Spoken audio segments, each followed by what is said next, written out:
Ang pinakamalaking lason sa buhay, pagsisisi. Alam mo kung ano ang pinakamalaking lason sa tao? Regret. Lason yan sis, bro. Unti-unting sumisira sa loob mo. Kaya bago mo maramdaman yan, eto ang 8 aral na dapat mong tandaan. Makinig hanggang dulo kasi baka buhay mo na ang mabago.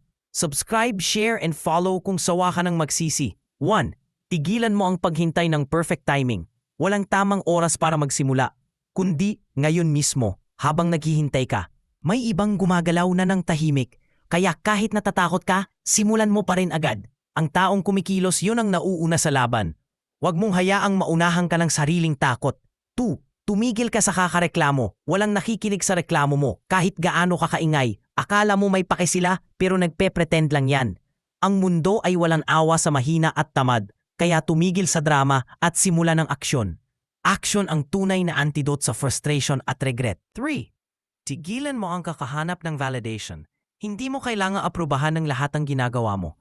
Kahit anong galing mo, may kukwestiyon pa rin sa'yo. Ang focus mo dapat ay sa growth, hindi sa approval. Confidence ay yung kaya mong tumahimik pero matatag. Kapag alam mong tama ka, hindi mo na kailangang magpaliwanag.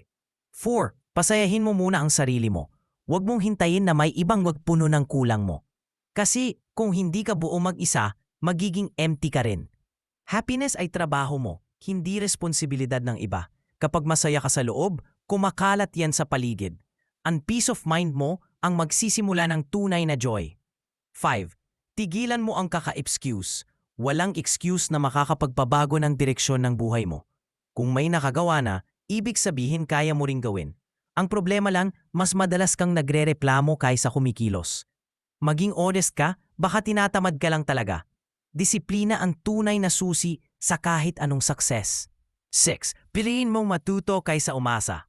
Huwag kang matakot magkamali kasi dun ka lumalakas. Lahat ng magaling, minsan ding naligaw bago natuto. Ang taong sarado ang isip, yun ang talagang talo. Ang utak na bukas sa learning, yun ang panalo sa dulo. Ang pain minsan, yun ang nagtuturo ng direksyon sa buhay. 7. Maging aware sa kung gaano kaganda ang buhay mo. Minsan puro reklamo, nakakalimutan mong sobrang blessed ka na. May iba dyan, pinapangarap lang ang meron ka ngayon. Gratitude ang secret weapon ng mga kalmado at matagumpay. Kapag marunong kang magpasalamat, dumarami ang dahilan, ngumiti.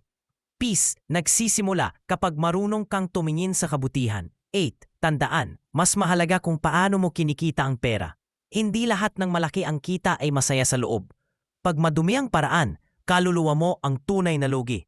Mas maganda kumita ng marangal kahit mabagal ang progress. Ang pera mawawala pero dignity mo hindi pwedeng bilhin. Peace of mind ang tunay na yaman ng matagumpay na tao. Huwag mong hayaang kainin ka ng takot at pagsisisi. Habang may oras pa, piliin mong lumaban para sa sarili mo.